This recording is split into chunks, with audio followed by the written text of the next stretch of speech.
Katie, thank you so much for being with me here today. I'm really happy to have you on the podcast, and I have so many questions for you.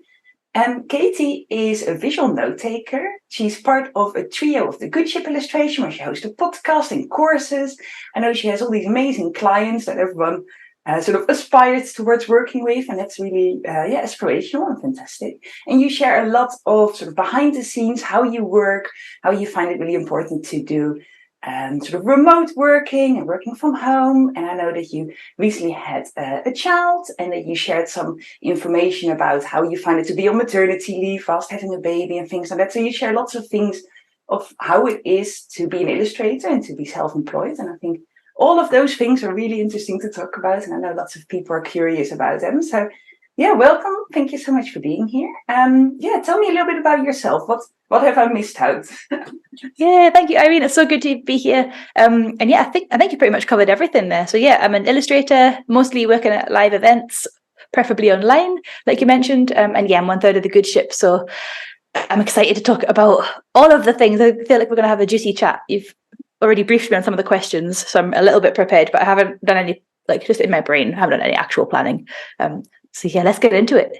Fantastic. So I'm going to quickly turn my camera around, because I haven't actually told you that I was going to do that, but there we go. This is cool. So people can see what I am drawing, and maybe I'll ask you a few times to hold your sketchbook up, or we'll show it at the end as well, what we're doing. Brilliant. Yes. This feels like the pressure's off now. It's like much more relaxing drawing at the same time. Yeah, it's not going to be a high pressure environment. We're just chatting and doodling. I always find the word doodling or sketching less pressure than like drawing or painting. Do you find the same when you say like, oh, I'm making a doodle? Yeah, it's funny. It's almost like doodling, like it's nice in like a relaxed sense. I get a little bit like, somebody contacts me for a work thing and like, could you just do a quick doodle? I'm a bit like, it's not a quick doodle. It takes lots of work. But in this context, yes, it's noodling as well. I know like in the Goodship we talk about noodling, where you're kind of comfort blanket drawing, like not doing anything too scary, like just adding details and stuff. And there's nothing wrong with that. No, I think it's a lovely vibe to be in. As long as your clients don't refer to it like that, then yeah, absolutely, yeah. I agree with that. So how did you get into illustration? How did it all start for you? Were you always creative, or how? Yes, I've always loved drawing and stuff, but I got into scribing in particular, like the kind of work that I do now at live events, after I did my master's degree at Edinburgh College of Art. And while I was studying there, the nice thing about a master's is basically you can just kind of, whatever you're obsessed with, you can really dig into and research and things. And I got really into like war artists and people drawing on the spot. And I was like, oh my goodness, that would be so cool, like to go to, the Calais jungle and draw what's going on. And my friend Nikki Groom, she was doing some of that. And at the time, I just remember being so inspired. And then somehow through that, I discovered that there kind of was this on the spot drawing, but at meetings in a more corporate setting. And all this, it's definitely not as cool and exciting as war artists.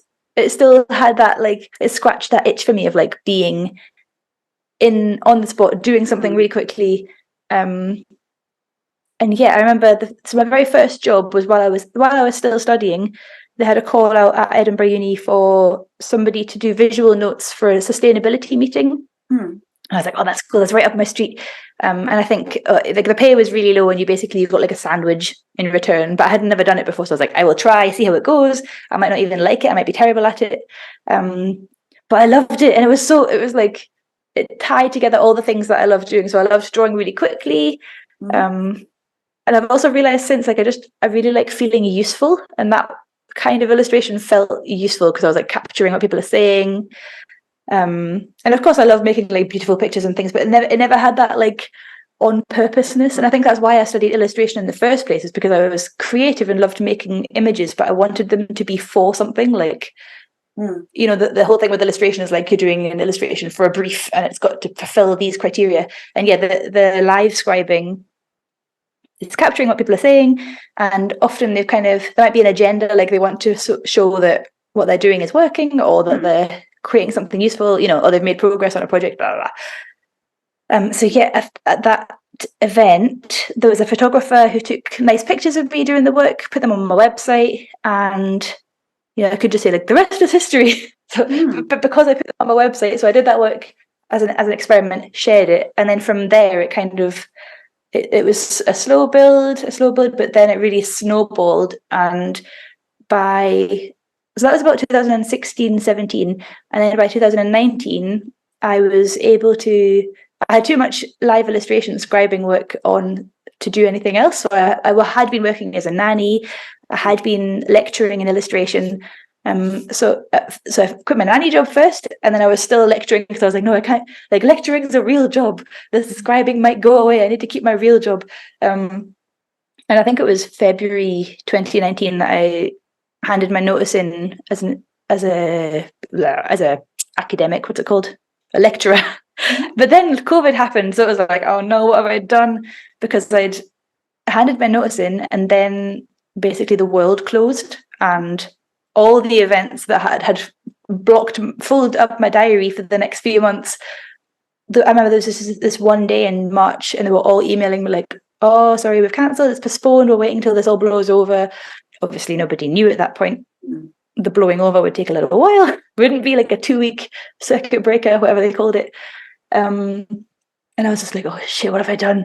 I've like stuffed my real job, quit my nannying, and now the thing that was supporting me has gone.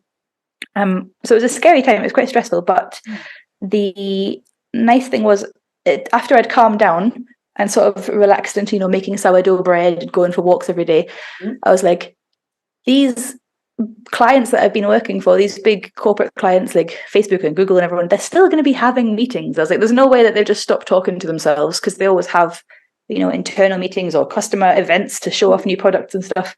So I just kind of tweaked the wording on my website, and I was a little bit more strategic, and I just showed that I knew things were weird and things were happening. And I also went on a huge research deep dive mission on how I could take my work online. And once that was all sorted, then it picked up to the pace of pre-lockdown, but then went even busier, because now I wasn't restricted by geography. It wasn't like a time zone, maybe a little bit, but I could stay up late. I didn't have a child at that point. I was like, what's it, 1 a.m? I'll be there. It's fine, no problem. So yeah, that was a very long reply, but that's how I got into scribing, and also how I navigated the bump of COVID as well. I think it's so interesting, and I think also it sounds a little bit like diving into their work was a bit of a way of sort of dealing with all the scariness of COVID as well, because you had something to focus on, or was it not like that? Absolutely. Yeah, and at the same time, we mentioned the Goodship at the start. So we'd been talking, me and my friends, Helen Stevens and Tanya Willis. They're also brilliant illustrators in their own right. Helen's in picture books. Tanya does fantastic editorial things. She had illustrations on planes and stuff.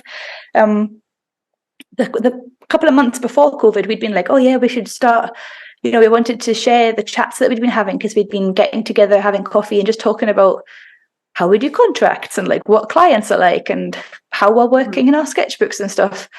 A little bit like this, I suppose. And then we were like, okay, maybe we could make a course, that'd be really fun.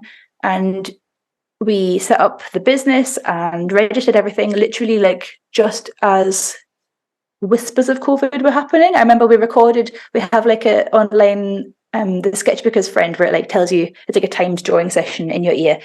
We recorded that in my living room, and me and Helen were at opposite ends of the room, and Tanya was like, I can't be there in person. It wasn't official yet, but she was like, I'm staying home, I'm social distancing. So she was on speakerphone, so she sounds like a robot. But it's such the timing was so, it's at the time we were like, this is terrible timing, oh no, it's COVID. But it worked out to be lovely, because everybody was at home. We did art club. I'm sure I remember seeing your face at some of them, Irene. We were all just drawing together, having a nice time. And because everyone was at home, everyone was kind of receptive to it, and we were able to bring this lovely community together and just enjoy ourselves. And we all had time, because we're all full-time illustrators, really busy, but that meant we had this blank space. We could create the courses, learn how to do everything, get them out. So yeah, it was kind of a magical, weird time. It was, wasn't it? A lot of that resonates with me a lot, because I was sort of going through the same things, and I did courses in person all before lockdown, and I had this tiny pop like a tiny room above a pub that I was allowed to use for free, and like I'm still so thankful for that I could, because I could not afford a studio or anything, so I had this tiny room that I was allowed to use, and then suddenly it was lockdown, and then I brought everything online, and then suddenly it started rolling. So I really, and it was sort of similar for me, that really scary, weird time, and then suddenly lots of things happen, and you're like, what's going on with the world? It's Yeah, it was almost like a sort of nudge to go online for everyone, wasn't it? Because you had to. It's the only way to like carry on. Absolutely. And so, and how are things now? Because I know you do so many different things, and is the scribing sort of the biggest part of what you do? The live note taking? What do you call it? Is it visual note taking? Is it live sketching? Is it scribe? What is it? What is it? What you do? Tell me. Yes. Oh, there's so many words for it. This is a nightmare. But basically, so I call it live illustration. But yeah, it's also graphic recording, live scribing, visual note taking, sketchnoting. There's crazy amount of words for it. And I'm not totally attached to any of them, but I suppose live illustrator is the one that I go back to the most. And is that sort of the main part of what you do, or do you spend a lot of time on the courses and stuff as well? I guess that's what it was. I've forgotten the question. So time-wise, I spend most of my time on live illustration at the moment. But when we're in like the course creation phase, so for instance, we're about to get the business course all spick and span and ready to go out into the world. So I'm going to stop. I'm going to have like a live illustration break because I just can't do both at the same time. And yeah, like in terms of my business, I suppose like live illustration is probably like 3/4, and then the Goodship's a quarter, but it changes. It's hard. It's not like a set thing because it depends how many times we open the course to people, and then also how many clients I've got live illustration. So roughly half and half, 3/4, a quarter. Yeah. It's also, I don't know if you find this, but where you sort of put your focus on is what you're suddenly most busy with, and where you get most sort of work for or clients for. Like if I suddenly just like, I'm really focusing on sort of the illustration part of my job, then suddenly I get clients for that, and then I find it hard to pay attention to my courses, and that goes a little bit on the backbone. And the other way, it's sort of the same. I'm sure you find this too, is that you've got to be really intentional about what you're doing. Because I've just been this weekend actually. I did a nice course about using Asana, the tracker for like lists and stuff. It's blown my mind. It's so good. But I just totally nerded out and binge watched the whole course in a weekend. But it's really helped me get more clear for this next chunk of the year, because we're about the halfway point, right? And I'm thinking the last half of the year, live illustration has been so busy, and I've been so lucky and grateful and everything. And I've got a team now that I've built up so that I don't have to do all the work myself unless I want to. And it's also tied in with the baby. She's turned 1 and she's going to nursery. So now I have like set work time. So it's like I've been given these golden times, and it's like, how are you going to spend this time? And I realized if I'm doing live illustration, that just eats up all the time so fast. And as well, because now with the way things are going, a lot of it's like pre-event work. So clients want me to create things to display at the event, or they want like a presentation to click through at the event that's illustrated, which is lovely because it means it fits to my set times of working. But the past few weeks, just all the time is filled up with live illustration, and I'm like, how am I going to work on the courses if I'm just treading water with clients that like get the edits done, send it back, and then they're like, oh, that's brilliant, just make these changes. You know how it goes. It's like a never-ending thing until it's finished. So I was saying to myself this weekend, I'm going to intentionally block out this time for courses, and just it can feel scary though, right? Because when you're self-employed, you're like, oh, if I say no to this, then that's it, there's never going to be any work. But it's a totally irrational fear, and I need to just kind of have a word with myself about it and be brave. And I think in a way, saying no to the wrong work allows you to focus on the right work. So I find that really hard, because I find it really difficult to say no to things, especially if people really want you to do something and they're like, oh, this is really good, but you're like, it doesn't really fit. It's really hard. It's so hard. But you're so right. As soon as you start saying no to the wrong things, even though it's scary, I think it almost sends like a message out to the world, like the universe or whatever. It's like, oh, she really means it. She's not just messing around. Like she's actually just focusing on this thing now. And I think that's really powerful. I think so too, but it's difficult and scary. Yeah. Yeah, easier said than done. I can talk about it all day, but actually doing it's another story. And I've just been like doing local workshops, which is lovely in my small hometown. And I somehow, I don't know, they must have got me. I was in a good mood or something. I've said yes to 3 things, and I was like, okay, once these are done, I'm crawling back under my internet rock, and I'm going to focus on these courses and just kind of become a hermit. That's something I really admire about Helen, that my friend that runs the Goodship as well. She, when she has a big book project on, she says, she's like, I'm becoming a hermit now, so like see you on the other side. And she just wraps herself up in a dressing gown and goes off and makes an incredible book, and then emerges at the end like, here's the book, it's done. And yeah, I want to channel that energy for this last half of the year. I think that's good. I also think sometimes it's hard to find the balance between working from home and not seeing anyone, and because our work can be quite solitary, right? And then also still interact, for example, with other illustrators. It's not like you go to a big office full of illustrators and you talk to each other all day, like what you do in another job where you're an accountant and you go to your big office and there's all these other accountants and you can talk about your work. No, we sort of have to find our own sort of crowd. And I know you said you went to art school, you went to Edinburgh, didn't you? But if you don't go to like formal education where you meet lots of other artists, then you need to find a way of reaching out and doing it yourself. Yeah, it's hard, isn't it? And that's the thing we found, like all like the collective experience I found, everyone, even if you just go to uni or even school, like when you leave, you're sort of just like popped out of a cannon into the world, like good luck. And you don't have like, you know, when you have to go to the same building every day, it's reassuring, and you've got those people that are there every day and now you can chat about your work. And I don't know, I definitely found, and well, until recently, so it was like I said, 2019 is when I stopped working for other people. Until then, I found having a part-time job really helpful. And even if it was being a nanny, like just seeing the kids every day, I would like talk to the family and go out to baby groups and stuff, like that was lovely. And yeah, going to uni and speaking to the students and seeing what other work people are doing. So yeah, when you're full-time illustrating, I think you really do have to make an effort to kind of go out and find those people.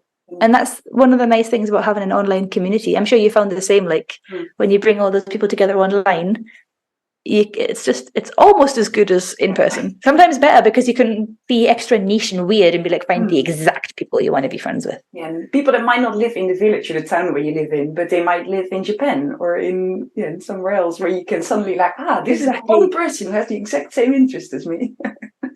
I love that. Yeah, this is good. How is it for you to sort of share your artwork online and to share what you make with people? Did you find that scary at first? I'm trying to think if I did find it scary. I don't think I ever have found it scary. I've almost I find it scarier to share myself than my work, weirdly. I think like it's easy to hide behind your work and just be like, here's a picture, look at it. And now, so like when I started with that's all I shared, I was just sharing my sketchbook stuff. And I remember in 2012 when I started using Instagram, I set it up to do Inktober because I wanted to do a drawing every day for October, and that was just a lovely way to like share my work. I was like, here it is. Yeah, maybe I'm just a show off. I don't really mind sharing my work. And also that's part of my job as well, like drawing with people watching. I don't really mind. I sort of enjoy it. And it really helps me to overcome the procrastination thing. Like I can't put it off because people are literally staring at me waiting for me to draw. Yeah, I get it. And how much of your drawings do you sort of edit afterwards when you get home? Do you spend a lot of time like making everything look nice and the colors all sort of consistent, and do you do it all on the spot? I do it all on the spot. Yeah, this is part. Well, so people are like, "Wow, that's amazing," but really, it's because I'm very lazy. So I just do the work, and I'm like, "It's done. I never want to see it again." And then they might come back to me like, "You've missed an M off somebody's surname," and obviously I'll change that. But yeah, for the most part, I don't change it afterwards. If I'm really nervous about a job, or if it's for like a big client, and I'm a little bit like, "Oh my god," then I will do some prep work and like. Well, I do prep work for everybody, but I'll do more prep work the more scared I am. So like I might create an illustration before the event starts, and then it's it's the fear of the blank page is gone. And when you switch your camera on, or when you like put your board on the stand, or you connect your iPad to the big screen, people are already like, ooh, like artwork is there. Do you ever do live illustration sort of on a board or on paper? Is it all digital nowadays? I do some, so obviously try and stay away from boards. Recently, again, so this is part of the thing that I was like, I need to be more intentional because I've sort of slipped into these things that I'm not 100% happy with, like illustrating on boards.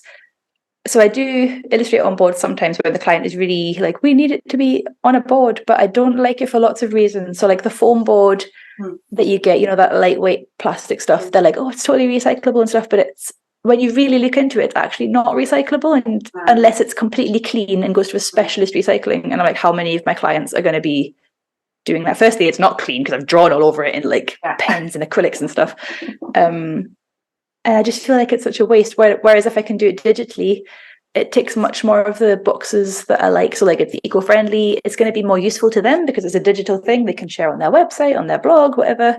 And also I feel like it's just not my, I'm not like, it's not my zone of genius to use horrible corporate words, but like it's not totally my comfort zone. And I feel like there's other live scribes who do the board thing brilliantly, and I would much rather, I know for a fact that there's more work than you can do in the illustration world in general. There's loads of work out there.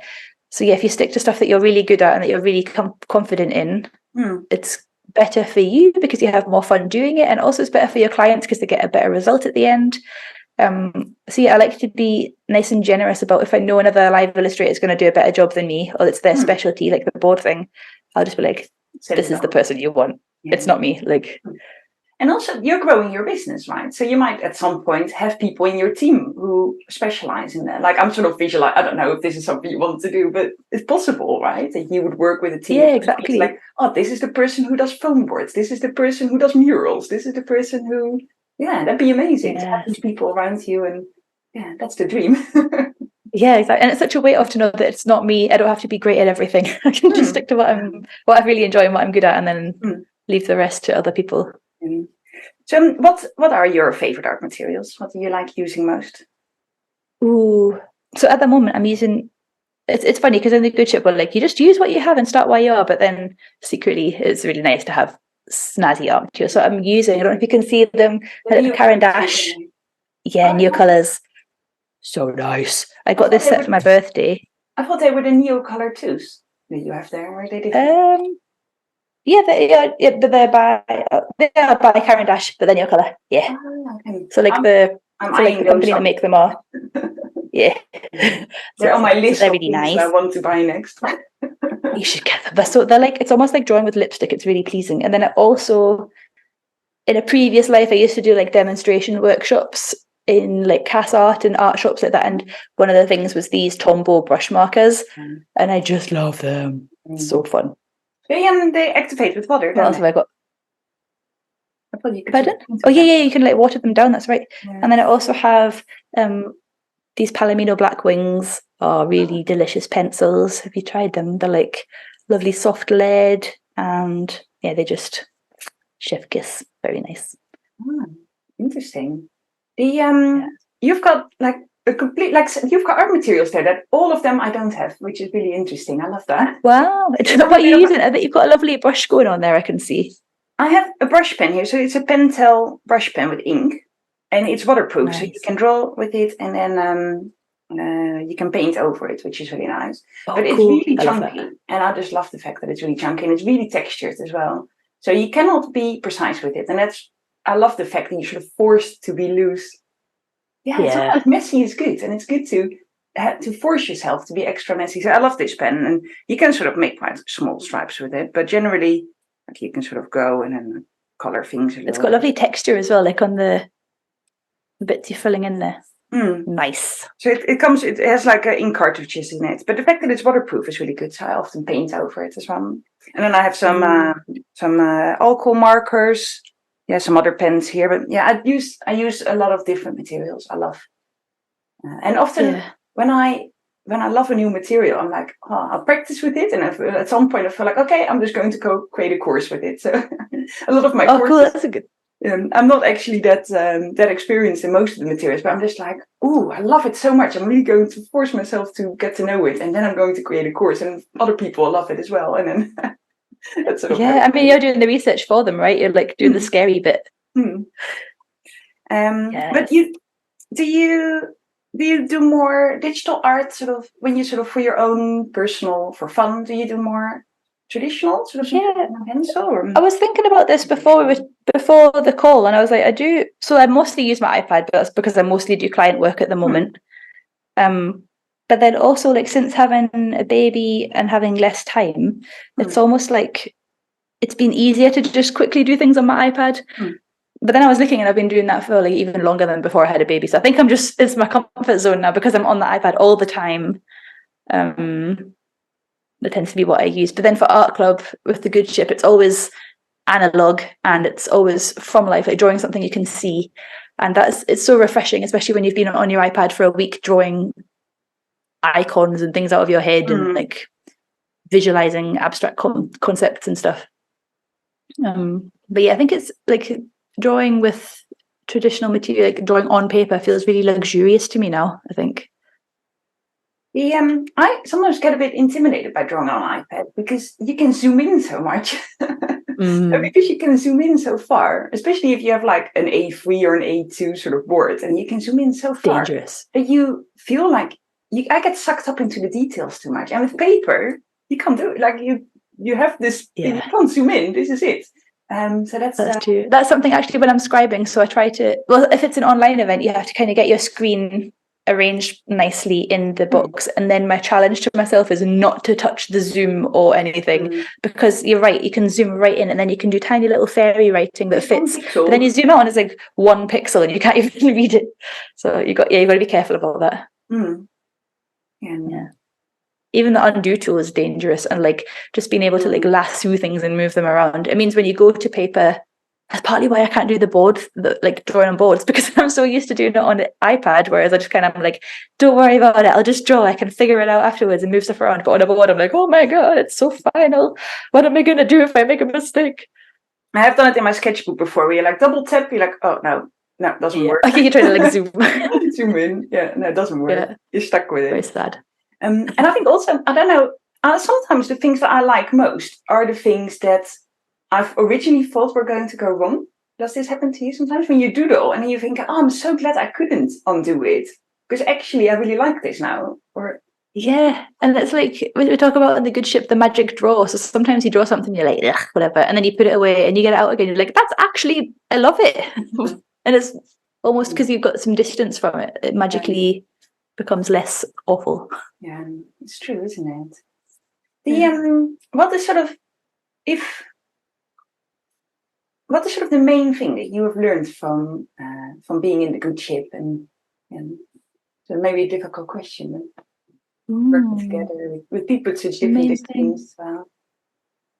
Yeah, I suppose the power of working together has been lovely. So like being invited to be part of a team and just being able to encourage each other and share the successes, and that's been really lovely, because I think if we were on our own, I could definitely not have done it on my own, because I would have run out of steam at the first hurdle, like the first tiny thing. I was like, oh my God, I can't do it, it's too hard. But because there's the three of us, and we also have Alice who works with us, who's brilliant and helps with the she's like instrumental in behind the scenes. She like sorts the emails and makes sure all the payments are going okay, and just answers questions and things. And that was, to start out with, it was really intense on the customer service side of things, and that's something that I hadn't even thought about. It's quite stressful, especially on launch morning. You get like 20 people like, where's the course? Like, you've ripped me off. I'm like, well, I haven't ripped you off, you just haven't got the link. Here's the link. Oh my God. And I would take it so personally to start with, but over time I think we've got more experience in knowing that sometimes somebody's just having a bad day. It doesn't mean anything about you or the course, and you just got to like seal yourself off from the other person's energy and just be like, I'm so sorry you're having a bad day, here's the link, you're fine, like it's going to be okay. I think also people need more hand-holding than you anticipate in the beginning, isn't it? Because you know everything, because you've looked at it so many times and you've logged in so many times and you think everything is obvious, but then if you look at it new, then it's not the case, and people need to hear things multiple times in order to remember it. Yes. To find it. Yeah. And we've learned so much about like boundaries and things. That was one of our first, talking about what's okay to share outside the course, what's not okay to share. how to contact us, because if people are DMing you on Instagram, you're like, I can't do anything from Instagram, I'm on my phone, I don't even know who you are, like please email, and like then we can see everything. Oh, there I am again. I think my camera does that sometimes, it turns off for a minute. No, sorry. It's exciting. Yeah, and I don't know, and I think, well, most of the time people are lovely. This is my experience. Actually, I meant to say that as well. Yeah. When you have a course cohort, something 99% of people have no questions, they just love it, and they like tell you how wonderful it is. They share their work in the Facebook group and they're having a lovely time. And yet it is a tiny percentage that are, it's less than 1%. We calculated it, there's less than 1% of people that are having a hard time, and that's brilliant. But yeah, it's that human brain thing, isn't it? You focus on the negative, you're like, oh no, something bad has happened. It's really true. And like, I've sometimes where someone gave me like a 4-star review instead of a 5-star review, and you're like, oh, what did I do wrong? Oh no, they hated it. And then you think, oh, actually, it's still all right. It's okay. It's not the end of the world. You move on. I was buying a dress last night, and somebody had left a 4-star review, and I loved it. It was perfect. I was like, why did you leave 4 stars? What are you doing? It's so funny. Weird, isn't it? Yeah, it's true. And you is there something that you feel like I forgot, or something you want to share? How much I can think of, I suppose. How's it been for you? Like, what are you focused on now, work-wise? Oh, I'm really focusing on working with clients who are sort of in the sustainability and social, sort of environmental and human rights. So my background is law, and I studied human rights originally. So I don't have an illustration background at all, and I really missed sort of that sort of purpose in my work, where you feel like, oh, I want to contribute something positive to the world. And I know just pretty drawings are also positive, but I just wanted to do a little bit more. So this is something that the last year I've really been focused on finding the right clients and working with people that that do good in the world. That's sort of my goal. Yeah, it makes it so much more. It's also easier to show up, isn't it, when you know that it's like eco-friendly and sustainability and helping like social justice and that sort of thing. Yeah, when you said like where your friend went to Calais and did drawing there, like with refugees and something like that, it's like, oh, that just makes my heart, not the refugee part because it's horrible there, of course, but like things like that makes my heart sing. Where you're like, oh yeah, you can do something and be present, and like, oh, I love that. Yeah, it's lovely, and like just because I think sometimes people underestimate like creativity in illustration, but it is so powerful. And when you really look around, you see it's absolutely everywhere, design and illustration, and it's the difference between being able to understand what something's about and having no idea and not even wanting to look because it looks so boring and awful. Like just a tiny bit of illustration and color and design can just like elevate the whole thing. Absolutely.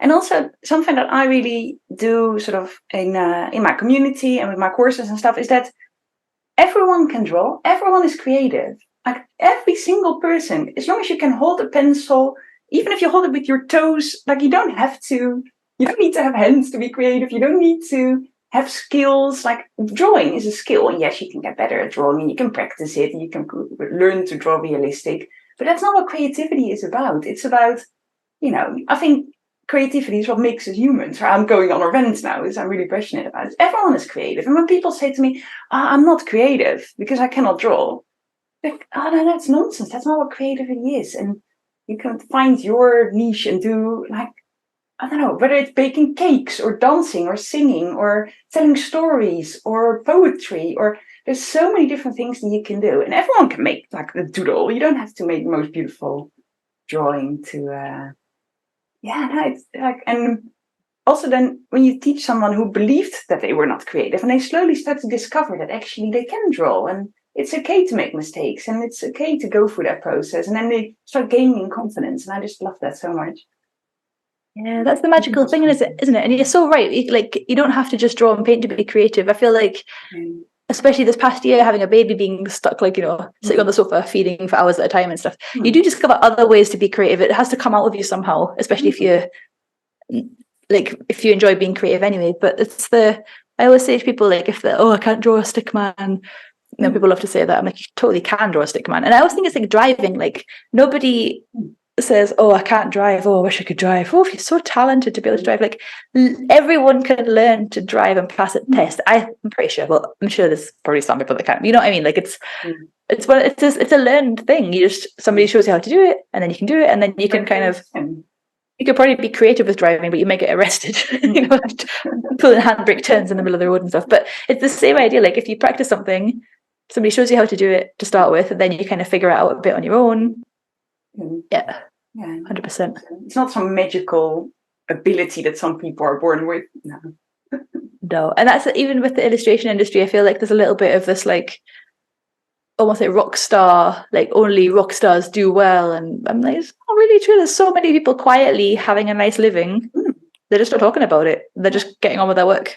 And like the people that you see are maybe posting more about it and talking about behind the scenes and stuff. But and I think in the picture book world that happens a lot. There's people churning out baby board books, making a decent living, but they're not on Instagram, or you haven't seen them. But then you'll see, like the Alex Schefflers and the super famous. Have you been to Bologna, to the children's book fair? Yes, about once. It's so overwhelming. I didn't go this year, but I went last year. I'm actually thinking of going again the next time. And for me, that was such an eye-opener, because for me, like, also when you follow people on Instagram, you get suggested other artists that look really similar, right? So everything I saw was a really similar style, and I first sort of felt a bit pigeonholed, as in, oh, I have to draw in that style, or I have to do. And you go to this children's book fair, and there's so many different books in so many different styles, and some are, I think, really beautiful, and some I don't like, but it's okay. You don't have to like everything, and it's fine. And there's so many different. Oh, and I just thought, okay, I just need to do me, and then the rest will come. You don't have to follow what other people are doing, and I think it's better not to. Brilliant. I think going to Bologna is like actually a really healing experience, and people should go if they can. Because you're right, you just see the huge spectrum of work out there, and like you say, some of it you're like, oh, that's horrible, and somebody like, that's incredible. But everybody's having different opinions about different work, so it's literally so subjective. That's why I really struggled with being a lecturer, actually, because people would bring you their work and be like, wanting an opinion, and I'm like, you know what, you're just asking my opinion. Like, I think Marmite is delicious. Some people hate it. A lot of people hate it, and like some people don't like Adele, whatever. Everything is so subjective, and I think like you say, just finding your own stuff and doing it, and if you're having a brilliant time, that is literally all that matters. But it's good to go to a place where you actually feel like that's validated, because you see, I loved it so much. I think I'm going to go again soon. And you also see that people are making money from all of those different kind of work. It wouldn't be there if they make, not every book might make millions, but there's it's all out there. There's markets for it. People are buying it.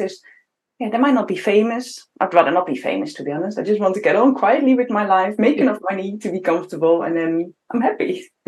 Yes, that's the goal. That's the goal. But have you managed to do some sketching? Because I know I kept you really busy. I have. I've only. But yes, I was talking a lot, but I've done a little drawing of you, Irene. I love that. I don't know how well can you see it. Whoa.